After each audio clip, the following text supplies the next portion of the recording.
অপার করুণায় আজ আমরা এই শ্রীমদ্ ভাগবতী কথা সপ্তাহ মহাযজ্ঞে উপনীত হয়েছে। একে একে সপ্তম দিবসে প্রারম্ভে ছিল শুকমুনি মহারাজ পরীক্ষিতকে বর্ণন করছেন। বললেন, মহারাজ, এই জগতে একমাত্র সম্পদ সেই শ্রী হরির চরণ। সেই শ্রী হরির চরণ চিহ্নকে লক্ষ্য করে মহারাজ অক্রূর তিনি বৃন্দাবনের উদ্দেশ্যে আগমন করছেন। যে বৃন্দাবনে ভগবানের শ্রীচরণগুলি সর্বদাই বিদ্যমান। শুধু কি তাই, সেখানে সাক্ষাৎ স্বরূপে ভগবান তিনি নিত্য বিরাজিত। সেখানে রাধা গোপীনাথ মদনমোহন আদি সমস্ত বিগ্রহগণ শুধু বিগ্রহ নয়, বিগ্রহ নহ তুমি সাক্ষাৎ ব্রজেন্দ্রনন্দন।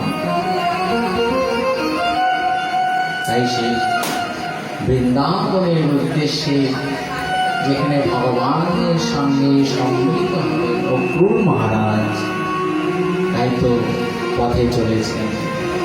তাই আমরাও সেই অক্রূর মহারাজকে স্মরণ করি, সেই বৃন্দাবনের উদ্দেশ্যে আমরাও গমন করব।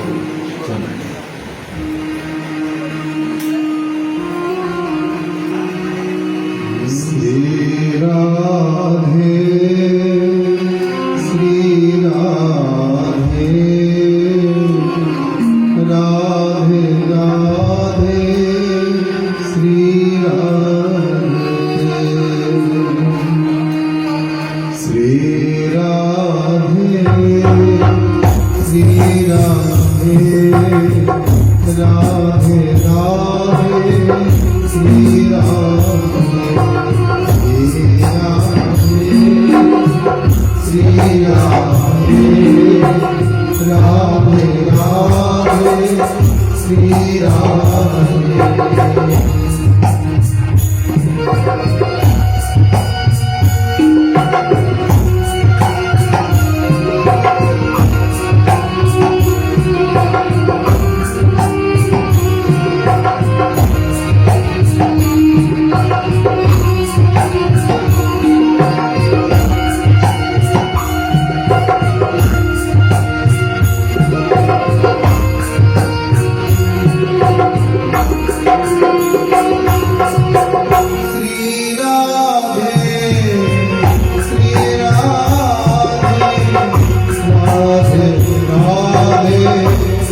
অক্রূর মহারাজ বৃন্দাবনের পথে, লক্ষ্য কোথায়? সেই ভগবানের চরণ চিহ্নকে অন্বেষণ করছে। সেই তো সেই চরণ চিহ্ন, এই তো সেই বৃন্দাবন, যে বৃন্দাবনে ভগবানের সেই চরণ চিহ্ন লক্ষিত হচ্ছে। ওই তো সেই বৃন্দাবনের কত হরিণ আদি পশুপান, যারা বৃন্দাবনে সর্বদাই সেই কৃষ্ণের সঙ্গে অবস্থান করে, তারা কৃষ্ণকে সর্বদাই দর্শন করে। কিন্তু আজ সেই সৌভাগ্য আমার হয়েছে, আজ আমি সেই বৃন্দাবনে আগমন করেছি। যখন বৃন্দাবনের উদ্দেশ্যে অক্রূর মহারাজ আগমন করেন অত্যন্ত প্রাতঃকালে, কিন্তু বৃন্দাবনে চলেছেন, পৌঁছালেন কখন? হলো প্রায় সন্ধ্যা হয়ে গিয়েছে। বলে স্বাভাবিক গতিতেও কেউ যদি হেঁটেও যায় মথুরা থেকে বৃন্দাবন 2-2.5 ঘন্টার বেশি লাগবে না, কিন্তু রথে করে চলেছেন অক্রূর মহারাজ। আবার অত্যন্ত দ্রুতগামী রথ, তাহলেও এত বিলম্ব? বলে বিলম্ব নয়, তিনি চলেছেন তার মনোরথে। কিছু দূর চলছেন আর স্তম্ভিত হয়ে সেই বৃন্দাবনের অপূর্ব শোভাকে দর্শন করছেন, আর মনে মনে চিন্তন করছেন, যখন আমি কৃষ্ণের নিকট, বলরামের নিকট গমন করব, তারা আমাকে আলিঙ্গন করে তাদের নিকটে বসিয়ে কতই না কথা বলবে। তাই মহামতি অক্রূর মনকে অনেক রকমভাবে প্রবর্ত করেছে। বললেন, চলো সেই মন, তুমি সেই বৃন্দাবনের সেই ভগবত অবলম্বিত করে চলো। মনের গতিতে ভগবান বৃন্দাবনের উদ্দেশ্যে একান্ত বৃন্দাবনের সেই ভগবত মন্দিরের নিকটে এসেছে। আর আমাদেরকেও সেই বৃন্দাবনের অপূর্ব শোভা নয়, প্রাকৃতিক জগৎ নয়, কি দেখতে হবে সেই বৃন্দাবনে? আমরা গিয়ে বৃন্দাবনে আমরা কি দেখছি? তাই বলছেন, চলো মনকে আগে নিয়ে যেতে হবে সেই বৃন্দাবনে। मन चले वृंदावन धाम, राधे राधे गाए।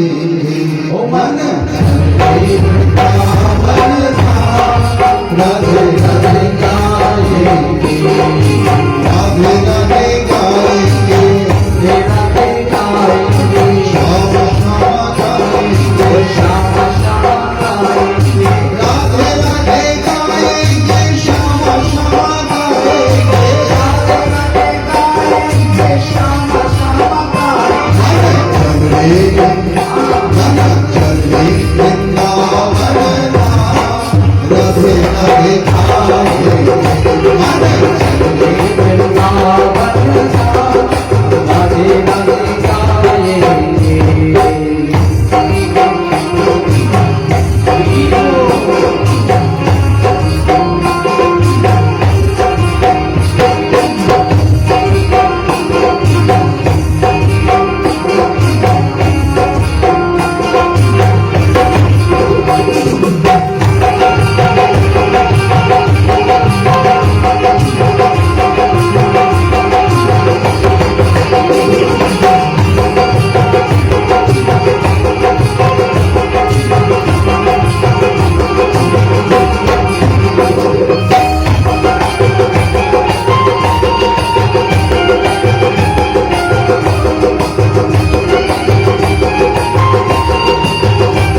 गाएंगे श्याम श्याम गाएंगे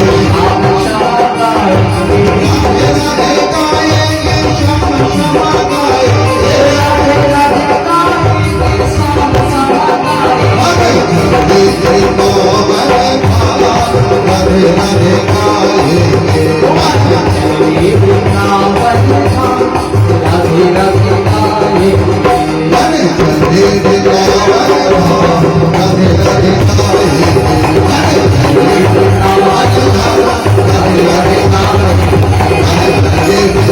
वृंदावन राधे राधे गाएंगे अरे धरती वृंदावन राधे राधे गाएंगे और दामन बिहारी लाल की और राधा रानी की অক্রূর মহারাজ যেমন ভাবে তিনি মনন করেছেন, চিন্তন করেছেন, সেই বৃন্দাবনে প্রবেশিত হয়ে তিনি সেই সকল বস্তুই তিনি অনুভব করলেন। নন্দগ্রামে ভগবান শ্রীকৃষ্ণ বিরাজিত সেই গোদহন কালে ভগবানের নিকট তিনি উপনীত হলেন। সঙ্গে সঙ্গে অক্রূর মহারাজকে দর্শন করার দেখতে কৃষ্ণ বলরাম এগিয়ে এসে কত আহ্বান করে হাত ধরে নিয়ে গেলেন, বসতে আসন দিয়েছেন, কত কুশল বার্তা বললেন। সবই ঠিকই আছে, কিন্তু যতদিন ভোজরাজ কংস বিদ্যমান সাধুগণকে কে রক্ষা করবে? তারা তো সকলেই তোমার পথ পেয়ে চেয়ে আছে। তুমি কবে সেই মথুরায় গমন করে দুষ্ট কংসের হাত থেকে তাদের রক্ষা করবে? তারা তোমারই পথবাণী চেয়ে আছে। এই আগামীকাল চতুর্দশী তিথি কংস এক বিরাট ধনুর্যজ্ঞের আয়োজন করেছে। বংশ পরম্পরায় মহাদেবের এক দিব্য ধনু যে প্রাপ্ত হয়েছে। দেবতাদের বর আছে যে যতদিন এই ধনুক যার নিকটে থাকবে কেউ তাকে কোনোদিন পরাজিত করতে পারবে না।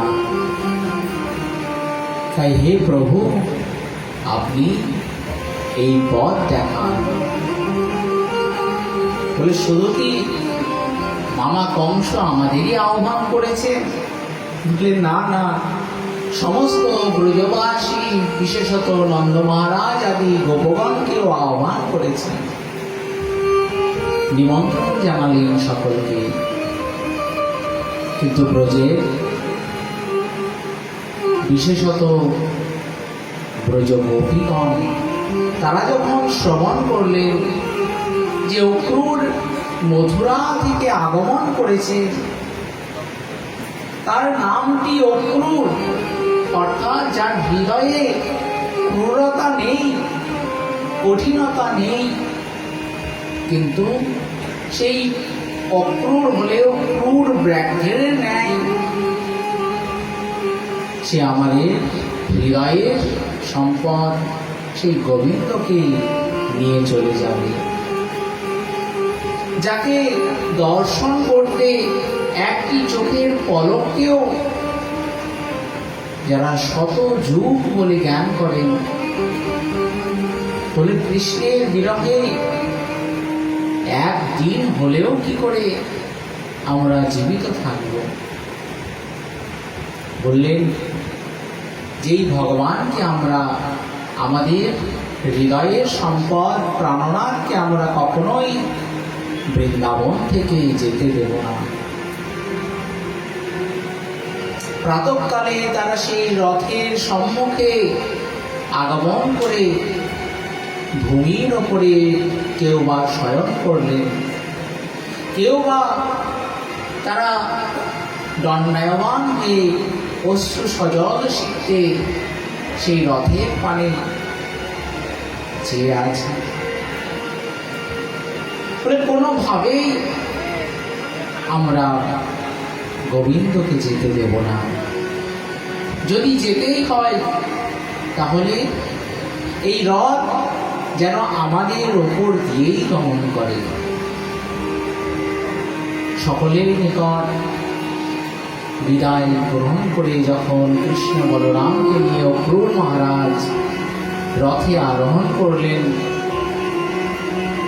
সম্মুখে গোপীগণকে দেখে তিনি আশ্চর্যান্বিত হয়ে গেলেন। তার বদলে কোনো কথা নেই, কি করবেন বা কি বলবেন। এই ব্রজবাসীগণের প্রাণ ও ধন গোবিন্দকে তিনি নিয়ে যাবেন, কি করে সম্ভব হবে? কিন্তু তার কর্তব্য সেটি তার নিকট কখনোই ত্যাগ করা সম্ভব নয়। তাই মনকে অত্যন্ত শক্ত করে তিনি প্রার্থনা জানাতে লাগলেন। কিন্তু কে কার প্রার্থনা শোনে?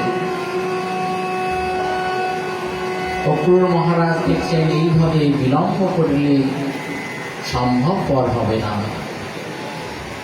অপরাপর নন্দ মহারাজ আদি গোপগণ তারাও সজ্জিত হয়েছে, গরুর গাড়ির উপরে তারাও আরোহণ করেছেন। অক্রূর মহারাজ মনে মনে চিন্তন করছেন, এখন আমি কি করব?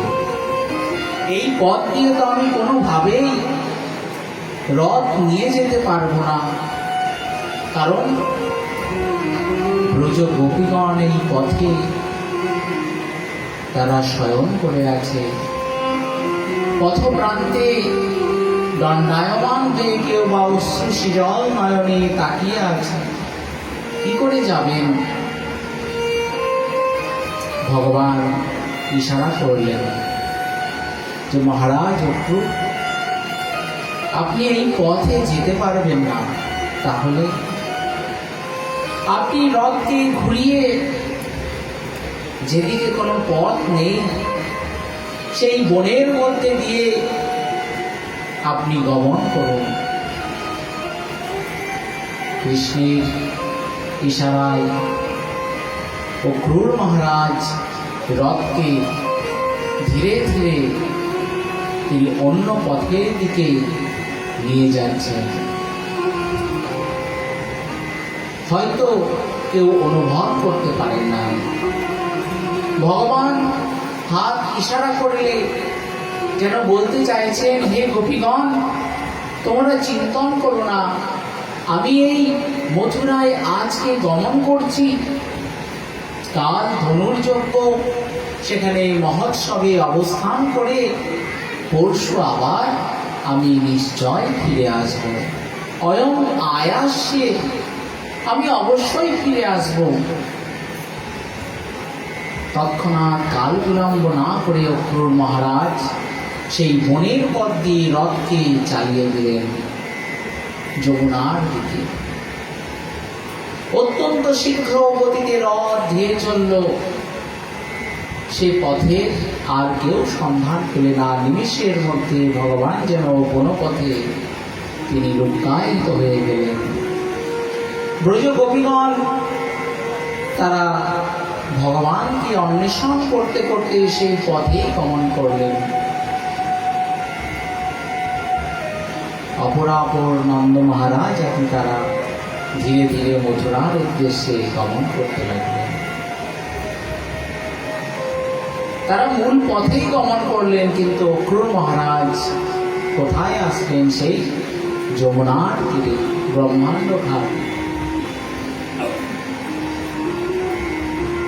তিনি কৃষ্ণ বলরামকে রথের মধ্যে রেখে বললেন যে আমার সন্ধ্যা আহ্নে কিছু বাকি আছে, প্রাতঃকালেই তো রওনা হয়েছি, তাই এখানে যমুনার মধ্যে স্নান আহ্নিকাদি আমি সমাপন করে আছি, কিছুক্ষণ অবস্থান।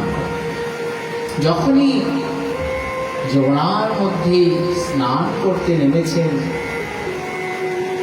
হঠাৎ যমুনার তলদেশে যেন কি এক দিব্য ছটা তিনি দর্শন করলেন। মনটি বড় উদ্বেলিত হয়ে গেল। তিনি জলের মধ্যে ডুব দিয়ে ভালো করে দেখার চেষ্টা করছেন, এটা কি? পরিস্ফুট হলো, এ তো কৃষ্ণ আর বলরাম। তাহলে তারাও কি রথ থেকে নেমে এই যমুনার মধ্যে তারাও কি আগমন করেছে? সঙ্গে সঙ্গে তিনি উঠলেন জল থেকে, রথের দিকে চেয়ে দেখছেন সেখানেও তো কৃষ্ণ বলরাম। আরে আমি কি ভুল দেখলাম? আবার ডুব দিয়েছেন। ডুব দিয়ে কি দেখছেন? অপূর্ব এক আশ্চর্যময় জগৎ। সেখানে দিব্য আসনে ভগবান শ্রীকৃষ্ণ তিনি বিরাজিত। অপরাপর সমস্ত দেবগণ, দেব কন্যাগণ তারা ভগবানের স্তব স্তুতি করছেন। ঋষি মুনিগণ সেখানে অবস্থান করে করজোড়ে ভগবানের আনন্দময় সূচক নাম সমূহ কীর্তন করছেন। অপূর্ব দিব্য শোভা। যেন বলতে চাচ্ছেন মহারাজ অক্রূর, আপনি চিন্তা করেন না, কংসের যে গতি সে গতি তো হবে, কিন্তু আমরা আপনার আগ্রহেই গমন করছি। আপনার কোনো চিন্তা নেই, আপনি নিশ্চিন্তে আমাদের মথুরায় নিয়ে চলুন। আপনার কোনো ভয় নেই, আমাদের কোনো ক্ষতিই হবে না। কেবলমাত্র সময়ের অপেক্ষা। যে দুর্দান্ত কংসকে কেউ সম্মুখে আসতে ভয় পায়, আর কাল তার অন্তিম দিবস। প্রণাম জানিয়ে স্তব স্তুতি করে অক্রূর মহারাজ রথে আরোহণ করলেন। রথ আবার ধেয়ে চলল সেই মথুরার উদ্দেশ্যে। ভগবানকে নিয়ে অক্রূর মহারাজ যে পথ দিয়ে গমন করেছিলেন সেটি অত্যন্ত ভুল পথে, সোজা পথে যেতে পারেন নাই, মূল পথে। কারণ তার ভয় আছে যদি পুনরায় গোপীগণ সেই মূল পথকে অবরোধ করে দেয় তাহলে তিনি আর মথুরায় পৌঁছাতে পারবেন না। তাই বনপথ ধরেই তিনি গমন করলেন। পূর্বেই সমস্ত নন্দ মহারাজ আদি গোপগণ, কৃষ্ণের সখাগণ, বলরাম আদি তারা সেখানে উপনীত হয়েছেন। অক্রূর মহারাজকে প্রণাম জানিয়ে বললেন, অক্রূর মহারাজ আপনি আপনার গৃহে গমন করুন। এই সময় এখনই আপনার গৃহে গমন করাটা সমুচিত নয়, কারণ কংসের গুপ্তচরগণ সবই লক্ষ্য করে চলেছে। তাই আপনি গমন করুন এবং কংসকে সংবাদ দিন যে কৃষ্ণ বলরাম মথুরায় আগমন করেছে। ভগবানের আজ্ঞা শিরোধার্য করে অক্রূর মহারাজ সেই সংবাদ প্রেরণ করলেন। কৃষ্ণ বলরাম আসছেন না, পথের দিকে চেয়ে আছেন রাখাল বালকগণ। বলে, আরে কৃষ্ণ তোমরা কোন পথ দিয়ে গেলে? দেখো তোমাদের থেকে আমরা অনেক আগে এসে বসে আছি তোমাদের অপেক্ষায়। বলে, তোমাদের ওই রথের থেকে আমাদের গরুর গাড়ি আগেই চলে এসেছে। বলেন, এমন কিছু নয়, আমরা একটু বন পথ দিয়ে বনের শোভা দর্শন করতে করতে আসছিলাম, তো তাই একটু বিলম্ব হয়ে গেল। বলে, আচ্ছা ভালোই হয়েছে। বলে, তাহলে চলো এখন আমরা এই মথুরাটি ঘুরে ঘুরে একটু দর্শন করি। কোথায় কি হচ্ছে দেখো, কত সুন্দর সুন্দর সব অট্টালিকা, কি সুন্দর রাজপথ। বলে, রাজপথ আর অট্টালিকার থেকেও আরো সুন্দর বস্তু আছে, চলো। এই বলে তারা ধীরে ধীরে গমন করলেন। পথ দিয়ে যাচ্ছেন, যেতে যেতে রাখাল বালক দল চঞ্চলতা করে বলে, দেখ দেখ কি সুন্দর চিত্র। বলেন, পথের ধারে দেওয়ালের মধ্যে চিত্র বিচিত্রিত সমস্ত নকশা করা আছে, কত চিত্র অঙ্কন করা আছে। তারা দেখে আশ্চর্যান্বিত হয়ে যাচ্ছে। কোন সকাত লাভ দিয়ে সেই পাঁচিলের উপরে উঠে যাচ্ছেন। কৃষ্ণ বলছেন, আরে আরে নাম নাম।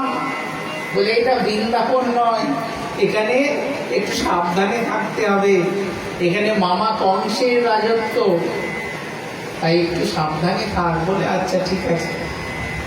বলে, দেখ সবাই কি সুন্দর সুন্দর সব পোশাক পরে চলেছে, আর আমরা বৃন্দাবন থেকে এসেছি, আমরা গোয়ালা, ওই একটা কোনোরকম উত্তরীয়, কাঁধে হাতে লাঠি আর একটু বস্ত্র পরিধান। বলে, কারো সুন্দর বস্ত্র নেই, যদি সেই সকলের মতন সুন্দর সুন্দর বস্ত্র পেতাম। বলে, আচ্ছা ঠিক আছে, তাহলে চলো আগে নতুন নতুন বস্ত্র আমরা ধারণ করব। আসলেন যমুনার নিকটে, যেখানে রজক ধোপা সে কত সুন্দর সুন্দর বস্ত্রকে পরিষ্কার করে ধুয়ে শুকিয়ে সে জমা করছে। ভগবান গেলেন রজকের নিকট, বললেন, হে রজক, তুমি আমাদের এই দিব্য বস্ত্রগুলি আমাদের প্রদান করো। আমরা তো বৃন্দাবন থেকে এসেছি। রজক দূর থেকে তাকিয়ে দেখছে, আরে তোমাদের কোনো চাল চুলো নেই, সামান্য গোয়ালা, তা আবার রাজ পোশাক পরতে চাও। বলে, জানো এই পোশাক রাজা কংসের। বলে, রাজা কংস? আরে সে তো আমাদের মামা। আর তুমিও সেই সম্পর্কে আমাদের মামাই হচ্ছে, রাজার সেবক, তুমিও রাজ কর্মচারী। বলে, দেখ তোরা আমার কোনো সম্বন্ধে নন, তোরা আমাকে আজ মামা বলবি, কাল তোর বাবা এসে আমাকে কি না বলে। বলে, কোনো সম্বন্ধে কাজ নাই, আর তোরা এক্ষুনি এখান থেকে পালিয়ে যা। যখন কটু কথা বললেন ভগবান, এক চপেটাঘাতে রজকের মস্তক ছিন্ন করে ফেললেন। বলেন, হাতে কোনো অস্ত্র নেই, শস্ত্র নেই, সকলে দেখছে। বলে, এক চপেটাঘাত মারলো কি, রজকের মস্তক ছিন্ন হয়ে দূরে গিয়ে পড়েছে। বলে, পালা পালা পালা, তাড়াতাড়ি পালা। সব অপরাপর রজক, সব সৈন্য যারা পাহারা দিচ্ছিল, তারা ভয়ে পালিয়ে গেছে। বলে, দেখো বন্ধুগণ, সখাগণ, যার যেটা পছন্দ হয় সব পোশাক নিয়ে নাও। রাজ পোশাক তারা সব আনন্দের সঙ্গে ধারণ করছে, কেউ পাগড়ি বাঁধছে, কেউ পোশাক ধারণ করছে। এখন হয়েছে কি, বলে, রাজা কংসের পোশাক, রাজ পোশাক, অত্যন্ত সুন্দর দেখতে, কিন্তু মহারাজ কংস সে আকার আকৃতিতে কি অনেকটা লম্বা চওড়া, আর গোপ বালকগণ তারা তো অত বড় নয়, তাহলে তাদের পোশাক কি হয়ে গেছে, এক বিচিত্র পোশাক। বলে, দেখ দেখতে তো ভালোই লাগছে, কিন্তু এই দেখে সকলে হাসছে। একটা পোশাকের মধ্যে 2-3 জন ঢুকে যাবে, এই এত বড় বড় পোশাক। আর পোশাকটি অনেক বড়, তাই নিচে থেকে গুটিয়ে ধরে ধরে সকলে চলছে। পথ দিয়ে যেন সকলে হাসাহাসি করছে, এক বিচিত্র শোভা যেন পথ দিয়ে বেরিয়েছে। দূর থেকে তন্তুবাই তিনি দেখছেন, আরে একটা নতুন জগতের লোকেরা এসেছে। দেখে মনে হচ্ছে অদ্ভুত অদ্ভুত সব পোশাক ধারণ করে আছে। বলে না না, এই পোশাকগুলিকে তো খুব চেনা চেনা লাগছে। বলে ও, এই পোশাক তো আমিই বানিয়েছি, এ তো মহারাজ কংসের পোশাক। যখন কিছুটা নিকটে আসলে দেখবেন, আরে এই যার জন্য আমরা অপেক্ষা করেছিলাম সেই তো ভগবান শ্রীকৃষ্ণ, তিনি আগমন করেছেন। সঙ্গে সঙ্গে প্রণাম জানালেন, বললেন প্রভু যদি সেবককে আজ্ঞা দেন তাহলে আমি কিঞ্চিত প্রয়াস করতে পারি। বলেন হ্যাঁ হ্যাঁ, অবশ্যই অবশ্যই। এই যে পোশাকগুলি আমাদের গায়ে হচ্ছে না, ওগুলি অত্যন্ত বড় বড়। সঙ্গে সঙ্গে তন্তুবাই তিনি সমস্ত পোশাককে যার যেমন প্রয়োজন সেইভাবেই তিনি বানিয়ে দিলেন। বলে এবার ঠিক হয়েছে, পোশাক একদম পুরো ফিটফাট, আর কোনো চিন্তা নেই। বলে চলো, আবার পথ দিয়ে গমন করতে লাগলেন। তন্তুবাইকে আশীর্বাদ করলেন, হে তন্তুবাই, তোমার শ্রী বৃদ্ধি হোক। বলে জগতে এই ভগবান যখন আশীর্বাদ করলেন, দেখবেন যারা এখন বর্তমান তন্তুবাই, তারা তাদের কাছে পোশাক বানাতে গেলে দেখবেন যত না পোশাকের দাম, তার থেকে তাদের মজুরি আরো ডবল দ্বিগুণ হয়ে গেছে। এখন পুজো আসছে, সেটা আপনারা ভালোভাবেই জানেন। বলে ভগবান আশীর্বাদ করেছেন তাদের শ্রীবৃদ্ধি হোক। ভগবান এগিয়ে চলছে, বললেন দেখ আমরা এসেছি বৃন্দাবন থেকে, আর বৃন্দাবনে আমরা কত সুন্দর সুন্দর বনফুলের মালা ধারণ করে থাকি, তো এখানে কত অলংকার ধারণ করে আছি, আমাদের গলাটি বড় ফাঁকা ফাঁকা লাগছে। এই অত অলংকার তো পাবো না, যদি একটু মালা টালা হতো তাহলে ভালো হতো। বলে ঠিক আছে চলো, এগিয়ে চলো, নিশ্চয় ব্যবস্থা হবে। আরো কিছু দূর এগিয়ে গেলেন, দেখলেন অপূর্ব সুন্দর সুন্দর মালা নিয়ে মালাকার পথের ধারে যেন অপেক্ষা করেই আছে। ভগবান শ্রীকৃষ্ণ, বলরাম আদি সখাগণকে দর্শন করেই মালাকার তিনি চিনতে পেরেছেন। বলে মালাকার চিনতে পারলেন কেন? বলে মালাকার চিনতে পারলেন কারণ তিনি মাল্য রচনার নিমিত্ত বনে বনে ভ্রমণ করেন। তিনি বৃন্দাবনেও ভ্রমণ করেছেন এবং বৃন্দাবনে ভগবান শ্রীকৃষ্ণের সঙ্গে তার পরিচয় হয়েছে। তাই পূর্ব থেকেই তার সঙ্গে পরিচিত।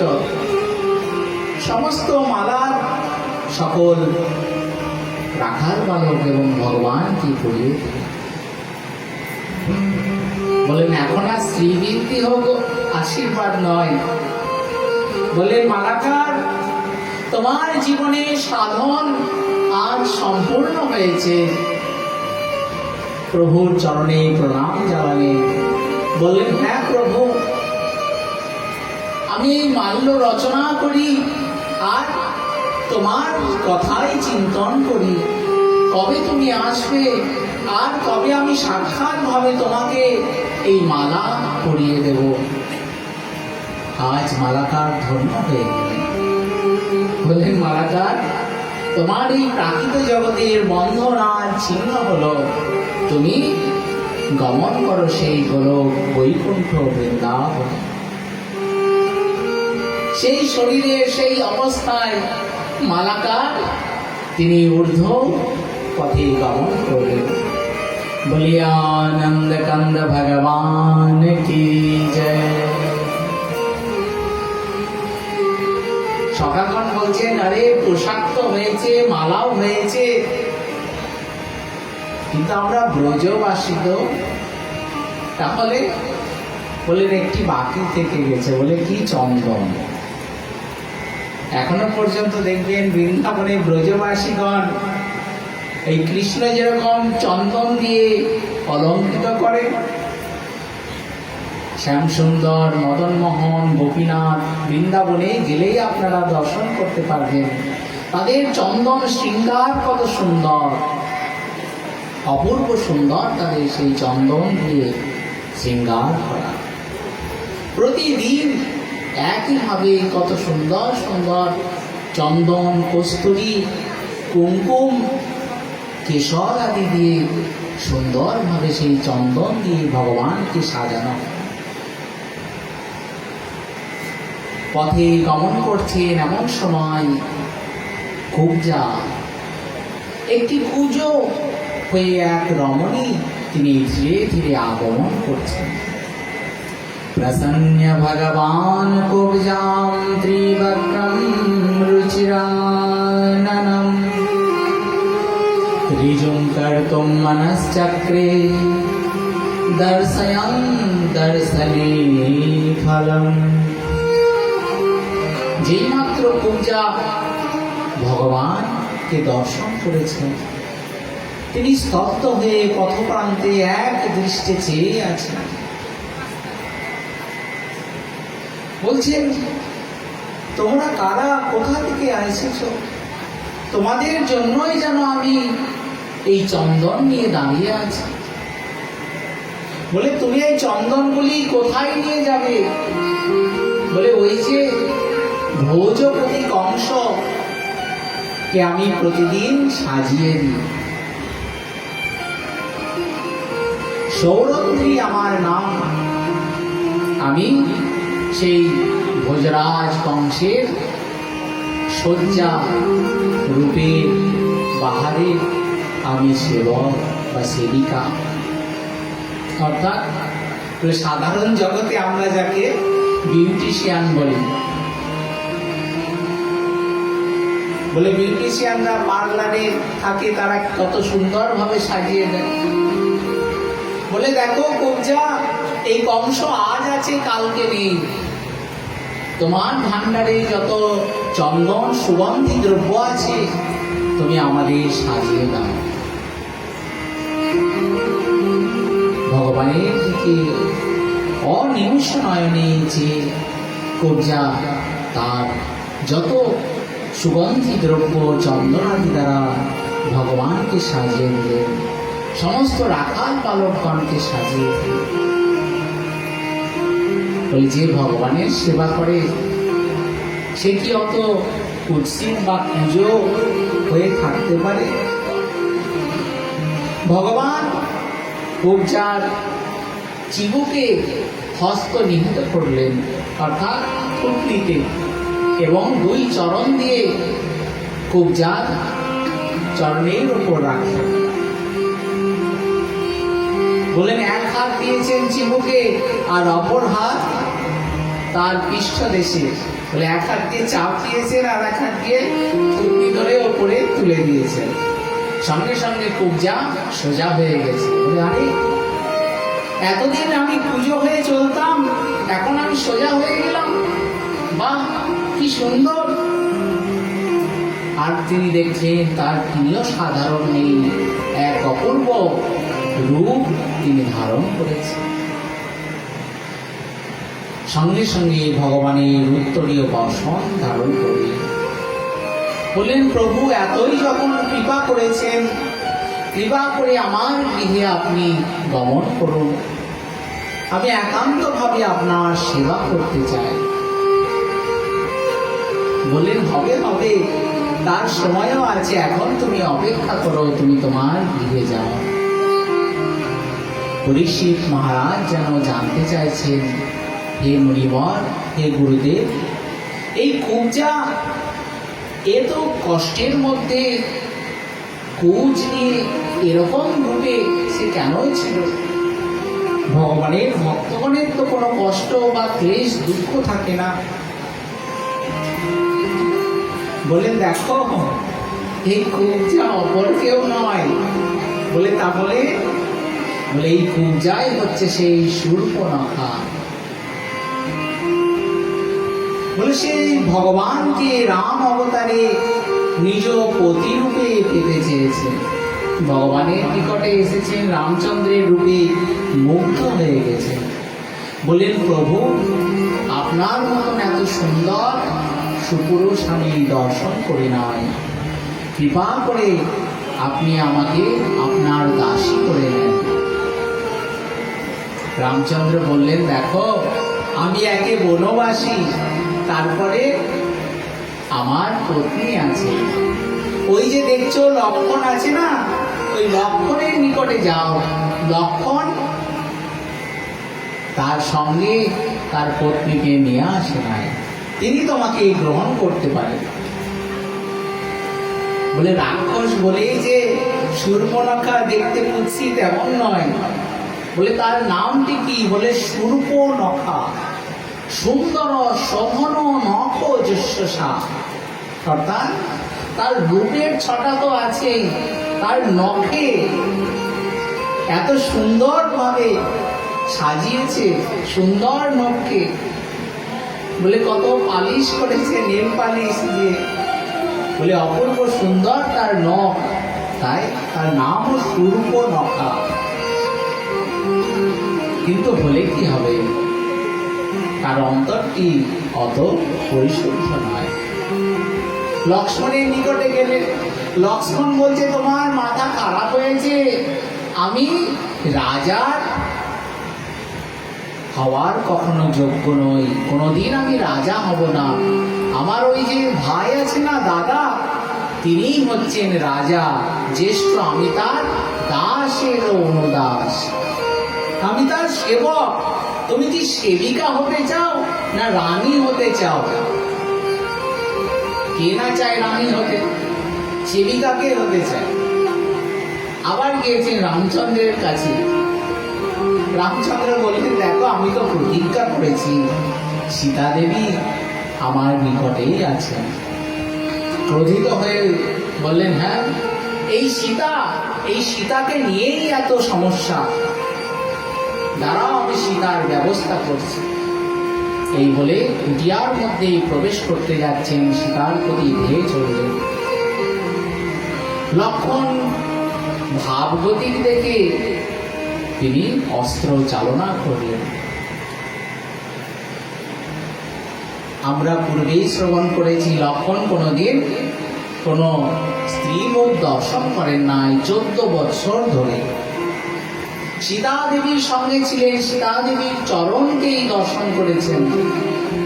বলে, তাহলে শূর্পণখাকে মারলেন? বলে, শূর্পণখার দিকে অস্ত্র চালিয়েছেন কিসে, কোন দিকে তাকিয়ে? বলে, নিচের দিকে তাকিয়ে। নিচের দিকে তার ছায়া দেখেছেন, ওই যেখানে দাঁড়িয়ে আছে সেই দিকে অস্ত্র চালিয়েছেন। বলে, অস্ত্র তার গলায় লাগে নাই, লেগেছে নাকে, নাক কেটে দিয়েছে। বলে, এই যেন ভগবানের এক বিচিত্র লীলা। যারা ভগবানকে নিজের আপন বলে জ্ঞান করেন, ভগবানকে তার চরণে আত্মসমর্পণ করেন, ভগবান তাকে নিজে করে নেন, কখনো তাকে ত্যাগ করেন না। তাই বলে রাম অবতারে শূর্পণখার নাক কেটে দিয়েছে, কুরুপা হয়ে গেলেন। এবং পরবর্তী অবতারেও ভগবান কুবজারকে দিয়েছেন কি বলে একটি পুঁজ। বলে, দেখতেও অত সুন্দর ছিলেন না, তাই বলে তাকে কেউ গ্রহণ করেনি, তার কোনো বিবাহ হয় নাই, সে কংসেরই সেবিকা। কিন্তু ভগবান সান্নিধ্য লাভ করে তার রূপও যেমন ফিরে আসলো, তিনি দেখতেও সুন্দর। ভগবানকে কামনা করি, বলেন, প্রভু চলুন, আমি একান্তভাবে আপনার সেবা করতে চাই। বলেন, তুমি অপেক্ষা করো, অবশ্যই আসবো তোমার কাছে। বলেন, তাহলে এবার তো সবই হলো, চন্দন হলো, শৃঙ্গার হলো, তাহলে যার জন্য আমরা এসেছি সেখানে চলো। বলেন, হ্যাঁ হ্যাঁ, ওই তো ধনুর্যজ্ঞ হচ্ছে, অপূর্ব সুন্দর শিবধনু সেখানে রাখা আছে, চলো আমরা প্রণাম করে আসি। কৃষ্ণ বলরাম চললেন সেই ধনুর্যজ্ঞের স্থানে। ধনুর অপূর্ব সুন্দর এবং তার সামর্থ্য অত্যন্ত। সহজে 10-12 জন তাকে তুলতেও পারে না, এত ভারী সেই শিবধনু। প্রণাম জানালেন, নমঃ শিবায় নমঃ। বললেন, আমরা কি এই শিবধনুকে একটু স্পর্শ করতে পারি? বলেন, হ্যাঁ হ্যাঁ ঠিক আছে, দূর থেকে প্রণাম করো, নিকটে যাওয়ার দরকার নেই। বলে, কাছেই যখন এসেই পড়েছি, একটু হাত দিয়ে দেখি না, একটু তুলেই দেখি না। বলে, তোমরা তুলবে, কোনো ক্ষমতা নেই। 10-12 জন কেন, এই 20-25 জন মিলেও এটাকে তুলতে পারে না। আর তোমরা কোথাকার পালক, এসেছো এই ধনুকটি তুলতে? দেখো দেখো, চেষ্টা করে দেখো। বলরাম ইশারা করলেন, বলে শুরু হয়ে যাও। সঙ্গে সঙ্গে কৃষ্ণ এগিয়ে গিয়ে বাম হস্ত দিয়ে ধনুকটি 1 নিমিষের মধ্যে তুলে ফেললেন। সকলে আশ্চর্য হয়ে গেল, বলে, এই কি করে সম্ভব? ধনুকে গুণ পরিয়ে যখনই প্রত্যঞ্চাকে টেনেছেন, দেখতে দেখতে ধনুকটি এক বজ্রের ন্যায় বিরাট শব্দ করে সেটি ভঙ্গ হয়ে গেল। যেন বজ্রপাত হয়েছে, এত ভীষণ শব্দ। কংস চমকিত হয়ে গেছে। সিংহাসনের মধ্যে তার মস্তক থেকে মুকুট নিচে পড়ে গেল। কি অলক্ষণ! বলে, কি হয়েছে? তাড়াতাড়ি দূত এসে সংবাদ দিচ্ছে, বলে, মহারাজ, সেই কৃষ্ণ বলরাম আগমন করেছে এবং ধনুর্যজ্ঞের স্থানে গিয়ে সেই ধনুকটি কৃষ্ণ ভঙ্গ করেছে। বললেন যে এর থেকে কিছু অশুভ সংবাদ হতে পারে না। বলে, যাও, সেই কুবলয়পুর যে হস্তি আছে, যার একা একটি হস্তির অঙ্গে সহস্র হস্তির বল, তাও আবার তাকে মদিরা আদি দ্বারা, মাদক দ্রব্য দ্বারা তাকে আসক্ত করে ফেলেছে। সে মত্ত হয়ে গেছে। আর সাধারণ হস্তি অপেক্ষা মত্ত হস্তি আরো ভয়ানক। তার কোনো দিক জ্ঞান থাকে না, যাকেই সামনে পায় তাকেই সে বিনাশ করে। যে পথ দিয়ে কৃষ্ণ বলরাম চলছে, সেই পথে সম্মুখে সেই হস্তি আগমন করছে। সকলে বলছে, আরে পালাও পালাও, এই হস্তি কুবলয়পীর হস্তি, একেই তো ভয়ানক, তারপরে আবার মাতাল হয়ে গেছে, মেতে গেছে, মত্ত হস্তি আসছে, পালাও। বলরাম হাসছেন। কৃষ্ণ বলরামের সম্মুখে যখন আগমন করলো, হস্তির ওপরে যিনি মাহুত আছেন, মাহুতকে বললেন, হে মাহুত, তুমি হস্তিকে নিয়ন্ত্রণ করো। মাহুত হেসে উড়িয়ে দিল, চালিয়ে দিলেন হস্তিকে কৃষ্ণ বলরামের দিকে। সঙ্গে সঙ্গে কৃষ্ণ তার হস্ত দ্বারা হস্তিকে রোধ করে দিলেন। বলেন, একটি দন্ত কৃষ্ণ ধরেছেন, অপর দন্তটি বলরাম ধরে একদম সঙ্গে সঙ্গে নিচের দিকে বসিয়ে তার মাথাটিকে অবনমিত করে দিলেন। আর হস্তি যেভাবে চলছিলেন, যখনই তার মাথাটি নিচের দিকে হয়ে গিয়েছে, কি হবে? একদম হাতি ডিগবাজি খেয়ে উল্টিয়ে পড়েছে। বলে, হাতি মরার আগেই মাহুত হরি বল। বলি, আনন্দ কান্দ ভগবান কি জয়। কুবলয়পুর হস্তি নিহত হয়েছে, কংসের হৃদয়ে আরো ভয়ের সঞ্চার। কি হবে, কি হবে? দুইটি হস্তিদন্ত ধারণ করে কৃষ্ণ এবং বলরাম রঙ্গমঞ্চে প্রবেশ করলেন। মল্লানাম সনিরাম নরবর স্ত্রীনাম স্মর মূর্তিমান গোপানাম সজনো শতাং স্থিতি ভুজাং শাস্তাং সপিত্র শিশু মৃত্যুর ভোজপতে বিরাট বিদুষা তত্তম পরম যোগিনা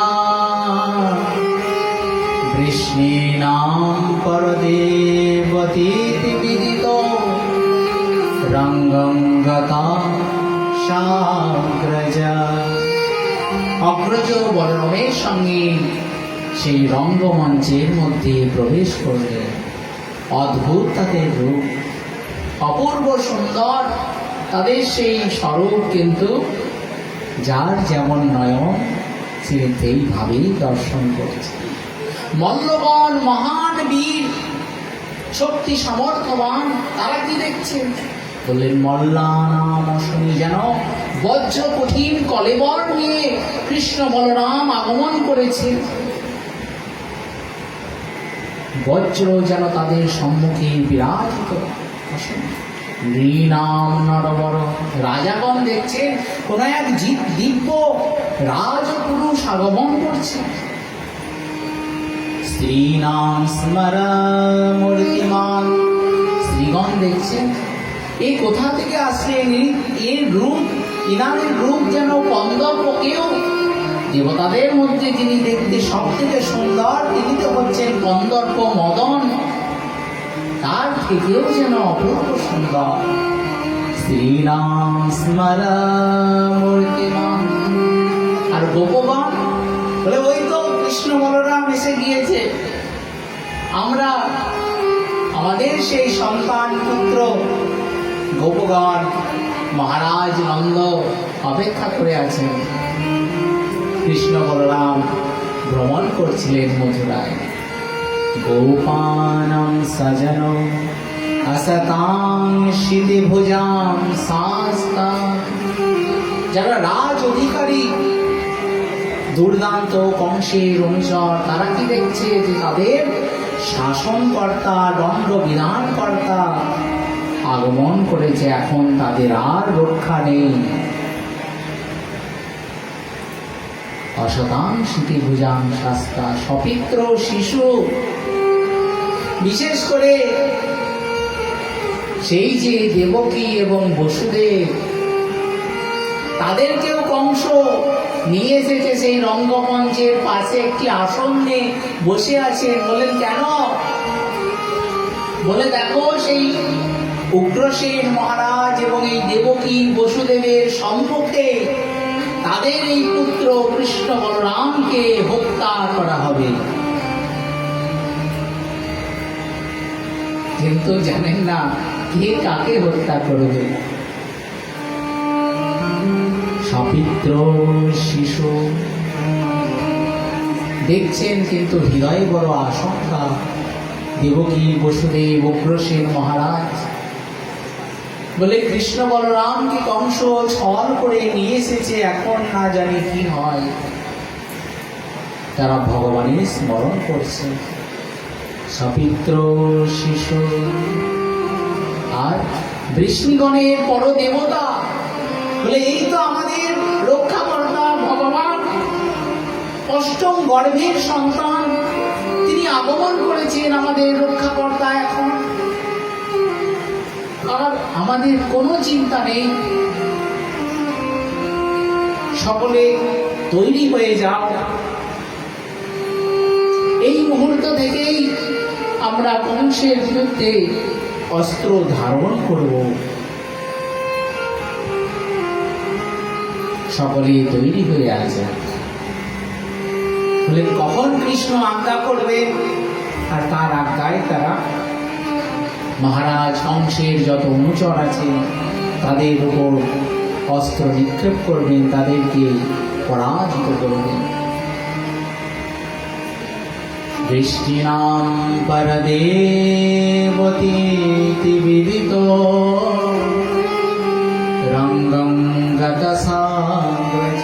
রঙ্গমঞ্চে প্রবেশ করলেন ভগবান, বলে মহারাজ আপনার জন্য এই উপহার আনয়ন করেছি, এই যে হস্তিদন্ত।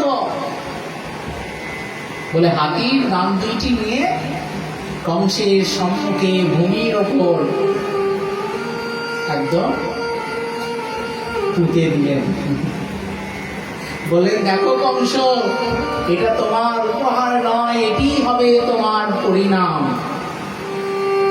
দেখে নাও, যদি সময় থাকতে সাবধান হতে হয় এখনই তুমি পরিবর্তন হয়ে যাও, এই তোমার শেষ সুযোগ। কংসের হৃদয়ে ভয় আছে, অট্টহাস করছেন, ইশারা করলেন। সঙ্গে সঙ্গে মল্ল যোদ্ধাগণ তারা আস্ফালন করতে শুরু করেছে, বিভিন্ন রণবেদ্য বাদ্য বাজছে। তারা বলছে, হে কৃষ্ণ বলরাম, তোমরা আগমন করেছো, ভালোই হয়েছে, তাহলে আসো একটু কুস্তি যুদ্ধ খেলা করি।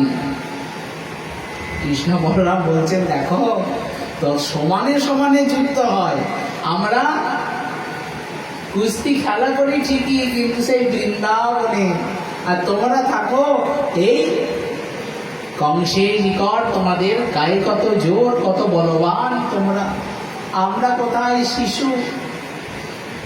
বলে যুদ্ধ তো সমানে সমানে হয়।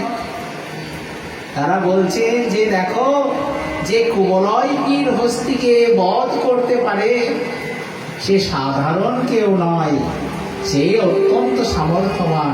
তার জন্যই তো বললাম যে সমানে সমানে যুদ্ধ হওয়া উচিত। তোমরাই বুঝতে পেরেছো যে কুবলয়গির হস্তিকে নিহত করতে পারে, তাহলে তোমাদের স্থান কোথায় হবে? তারা আস্ফালিত হয়ে রঙ্গমঞ্চে আগমন করবে।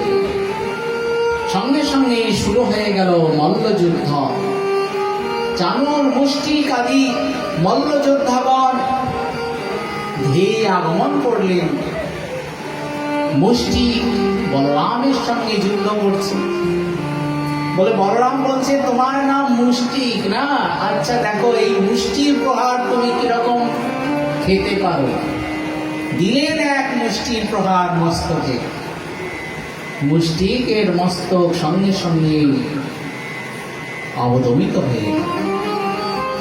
চানুর ধেয়ে আসছেন, বললেন, দাঁড়াও, আমি তোমার এই জড়িয়ে ধরে একদম পিষে ফেলবো, চূর্ণ বিচূর্ণ করে ফেলবো। যেই মাত্র কৃষ্ণকে ধরতে এসেছেন কৃষ্ণ ভগবান, সঙ্গে সঙ্গে পাশ কাটিয়ে গিয়ে তাকেই ধরে একদম আছাড় দিয়ে ফেললেন। বলে চূর্ণ বিচূর্ণ কৃষ্ণকে কি করবে? তার অঙ্গের অস্থিপঞ্জার যেন চূর্ণ বিচূর্ণ হয়ে গেল চানুরে। এইভাবে একের পর এক মল্লযোদ্ধাগণ পরাজিত এবং নিহত হয়ে যাচ্ছে। কংস ভাবগতি ভালো দেখছেন, সঙ্গে সঙ্গে ঘোষণা করছেন, আরে কে আছো, কোথায় আছো? এক্ষুনি এই মুহূর্তে দেবকী বসুদেবকে বধ করো, উগ্রসেনকে বধ করো।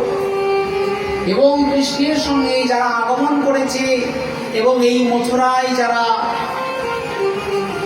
দেবকী এবং বসুদেবের কে রাজা বলে জ্ঞান করে, উগ্রসেনকে রাজা বলে জ্ঞান করে, তাদেরকে হত্যা করো। বলরাম বললেন, দেখ, আর দেরি করে লাভ নেই, আমি এই দিকটা সামলাচ্ছি, তুই মামা কংসকে একটু সামলিয়ে নি। মহারাজ কংস কোথায় আছেন? বললেন, অনেক উঁচুতে একটি মাচার উপরে বসে আছে, যাতে কেউ সহজে তার নিকট আসতে না পারে। ভগবান এক লাফ দিয়ে একদম পুরো মাচার উপরে। বলেন, মামা অনেকদিন পরে আসলাম, কোথায় অতিথি আপ্যায়ন করবে না সৎকার করবে? বলে, এসো আলিঙ্গন করি। এই বলে কৃষ্ণ কংসের দিকে এগিয়ে যাচ্ছে, আর কংস তো জানে তার পরিণাম কি হবে। বলে, না না, তুমি দূরে থাকো, দূরে থাকো।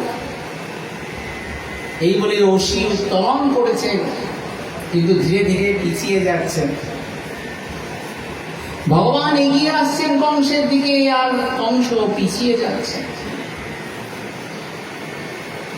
প্রায় সম্মুখস্থ কংস বুঝতে পেরেছে পিছনে আর পথ নেই, আরেকটু হলেই পড়ে যাবে।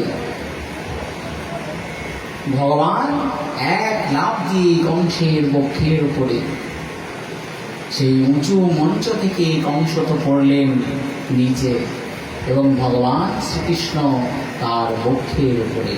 তার চরণকে ন্যস্ত করলেন। বলিয়ে আনন্দ কান্দ ভগবান কি জয়, कंस निधानकारी भगवान श्री कृष्णचंद्र जीव की जय। जय जय श्री राधे।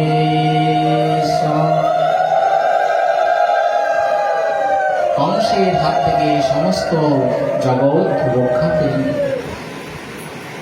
অপরাপর কংসের ভাইগণ সৈন্য সামন্ত নিয়ে আক্রমণ করলেন, কিন্তু বলরাম সকলকেই নিহত করলেন। এবং কংসের বধ করার পরেও কংসের সেই মস্তকের চুল ধরে টানতে টানতে নিয়ে চলেছেন মথুরার পথ দিয়ে, যেন এক শোভা সৃষ্টি হয়েছে। বলে যে কংস দেবকীর কেশ ধারণ করেছে, তাকে সেই মৃত্যুর পরেও তার কেশ ধারণ করে মথুরার রাজপথ দিয়ে নিয়ে চললেন। বলেন কোথায়? সেই যমুনার তীরে। কংসকে সৎকার করা হল। উগ্রসেন মহারাজকে রাজা করা হলো। দেবকী বসুদেবকে কারাগার থেকে আনয়ন করলেন। ভগবান শ্রীকৃষ্ণ বলরাম দেবকী বসুদেবকে প্রণাম নিবেদন করছেন। দেবকী বসুদেব ভয় পেয়ে গেলেন। তারা সংকুচিত হয়ে দূরে সরে গেলেন। বললেন কেন? বলে এ তো আমাদের পুত্র নয়, এ তো ভগবান স্বয়ং সেই নারায়ণ।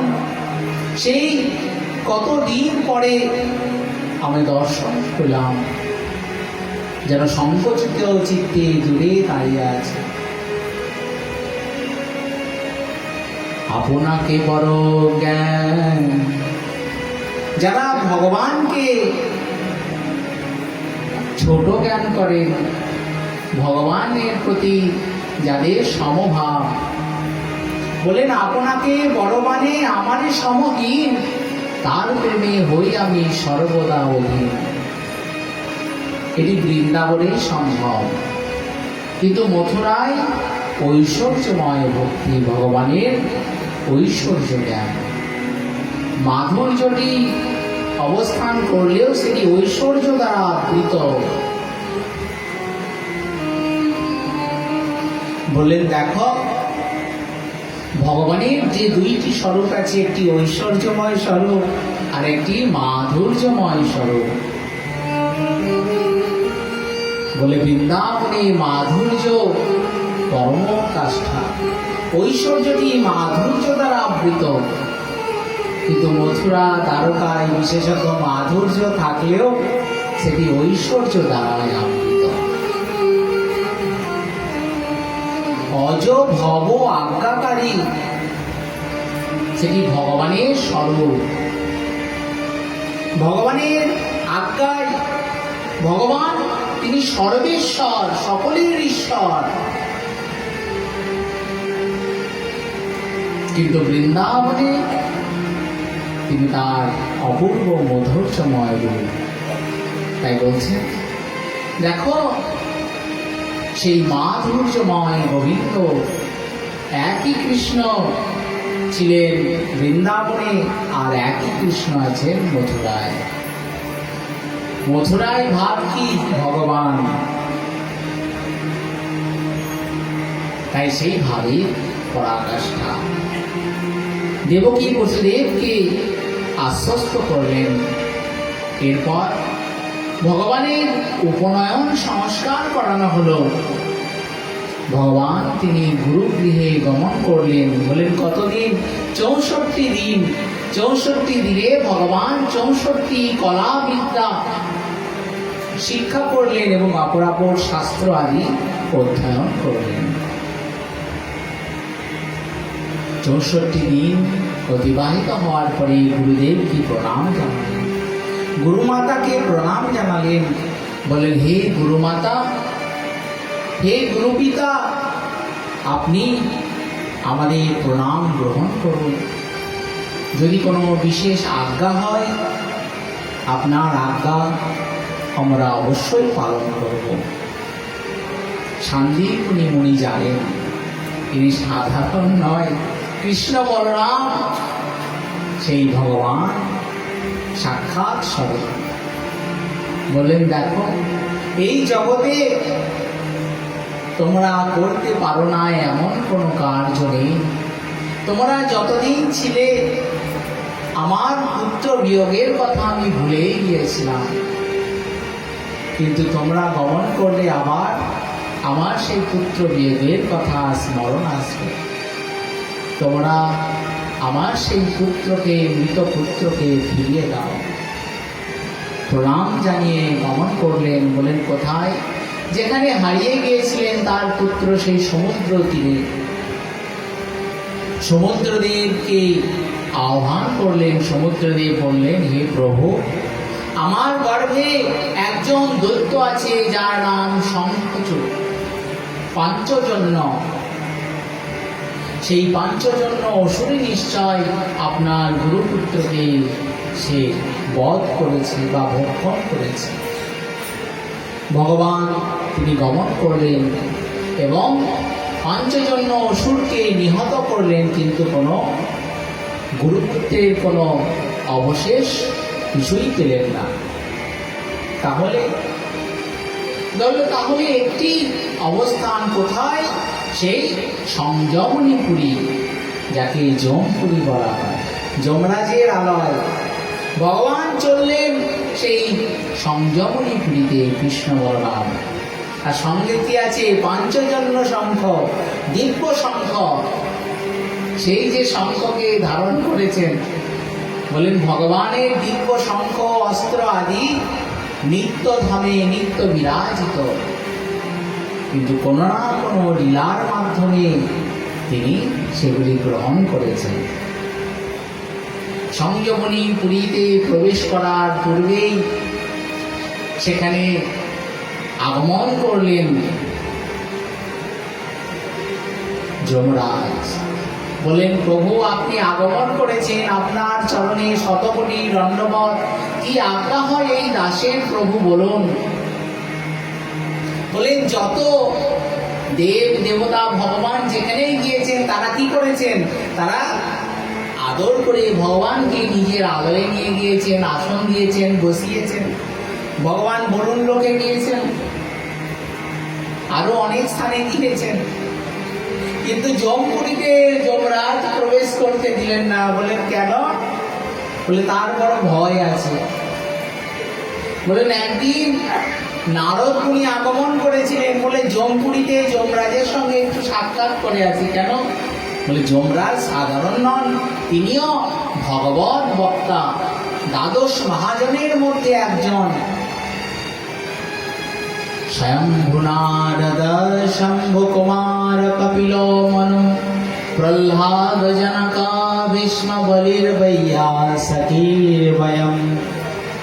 এটি স্বয়ং যমরাজ বলেছেন কাদেরকে? সেই অজামিল প্রসঙ্গে যমদূতগণকে বলেছেন। বললেন, দেখো এই দ্বাদশ জনই একমাত্র ভগবানের তত্ত্ব জ্ঞাতা আছে, তার মধ্যে আমি একজন, তাই তোমরা আগেই সাবধান হয়ে।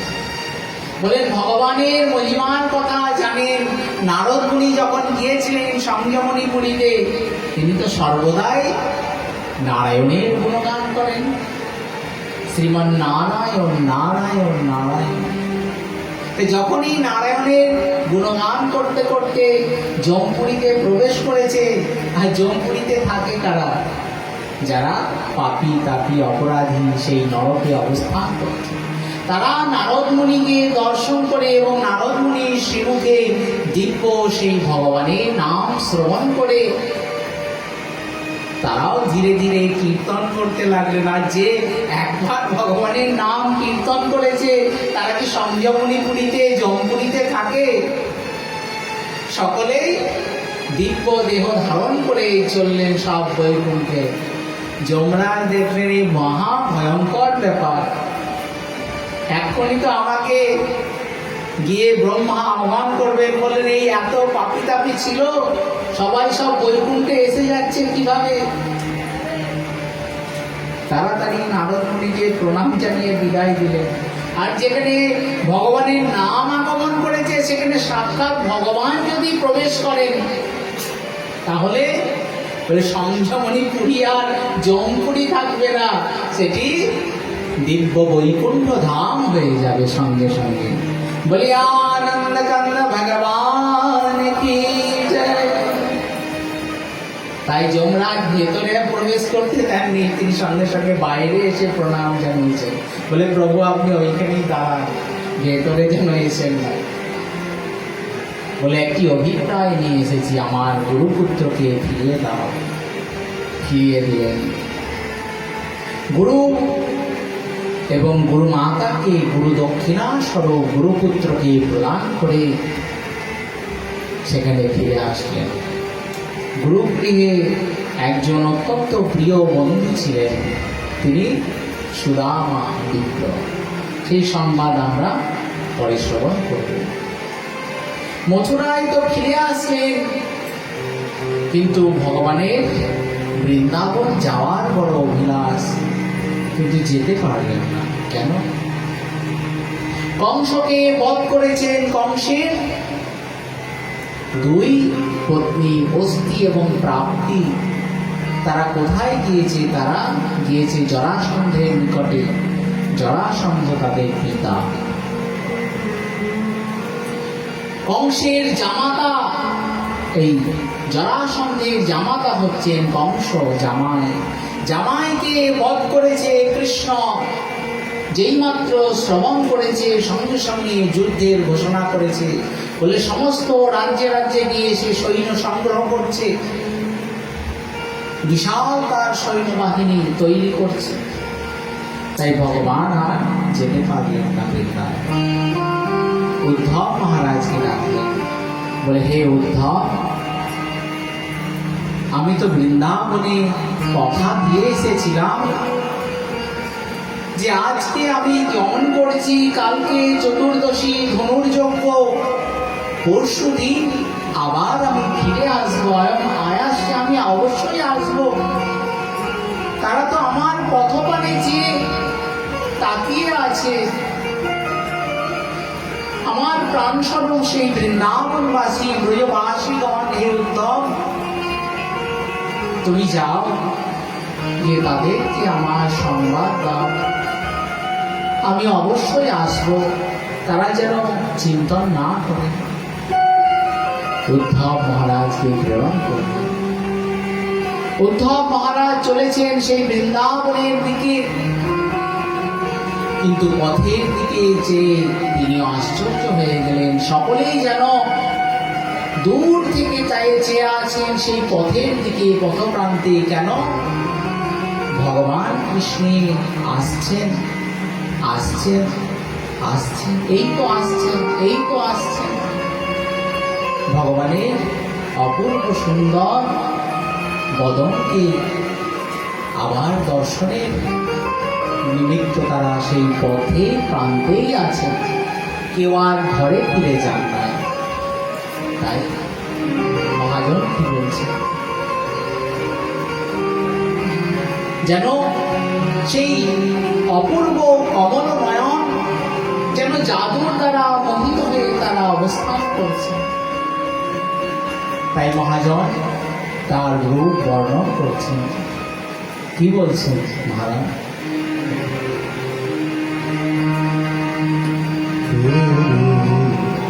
आखिया है जादू भरी बिहारी, मैं तो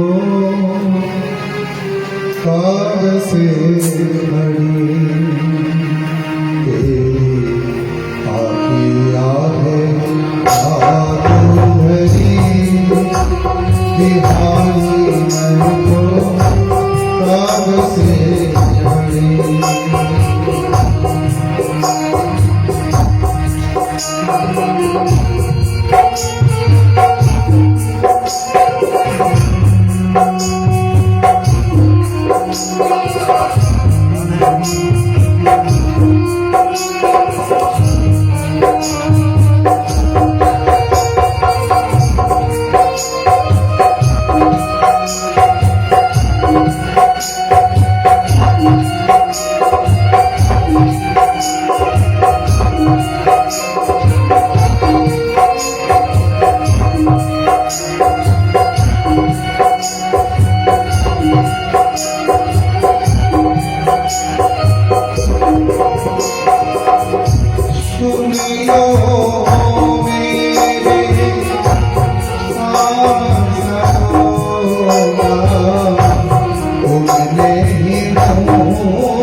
आखिया है तुमसे लड़ी बिहारी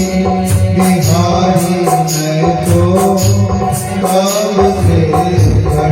से खड़ी आखिया है जादू भरी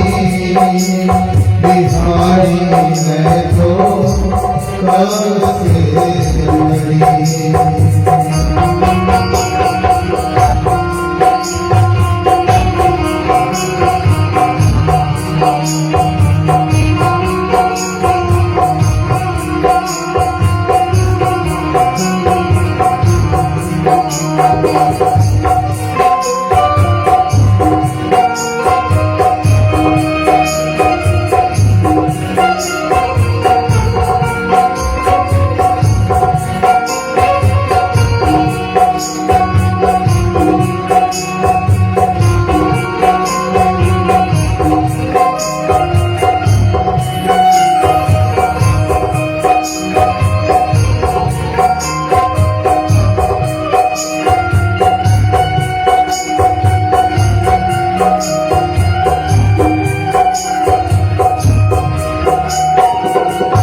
जब जब तेरा दर्शन आया दिल को मेरे चैन आया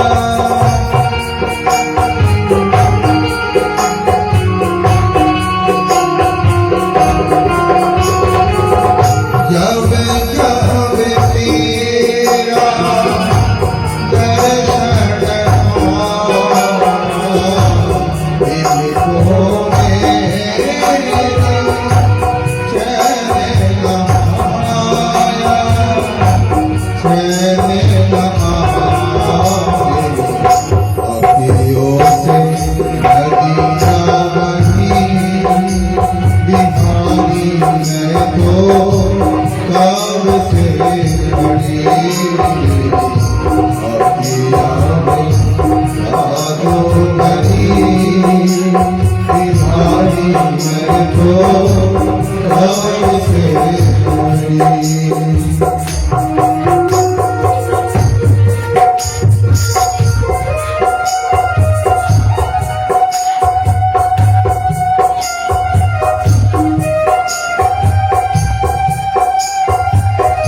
উদ্ধব মহারাজ এগিয়ে চললেন।